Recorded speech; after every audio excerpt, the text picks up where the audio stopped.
What happens when the common people rise up, not to destroy a city, but to demand a fair share of its power? Welcome to ancient Rome, where the first-class war wasn't fought with swords, but with silence, protest, and political pressure. This is the conflict of the orders. In early Rome, society was split into two classes: the patricians, the aristocratic elite. Think of them as the old money families who claimed descent from Rome's founders.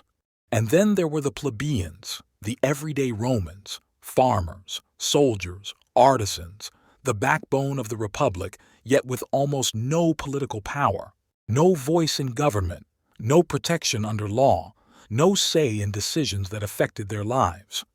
So in 494 BCE, the plebeians took a stand, in a very Roman way. They walked out of the city, literally. They gathered on a hill outside Rome, refused to fight in its wars, and said, "No rights, no service." Rome was suddenly defenseless. The message?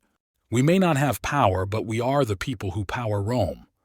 The patricians caved. Out of this peaceful protest was born a new political office, the tribunes of the plebs, leaders elected by the plebeians with the power to veto unfair laws. It was a game changer, but the struggle was far from over. Over the next 200 years, the plebeians kept pushing. They demanded written laws, the 12 tables, so justice wasn't just in the hands of the elite. They fought for access to political offices and eventually won the right to become consuls, Rome's top leaders. They even got laws passed that allowed intermarriage between classes. Imagine the drama. By the 3rd century BCE, the legal distinction between patrician and plebeian faded. Rome had become stronger, not despite the struggle, but because of it. The conflict of the orders wasn't just a class war, it was a turning point in democracy. Proof that when people stand united, even the mightiest powers must listen.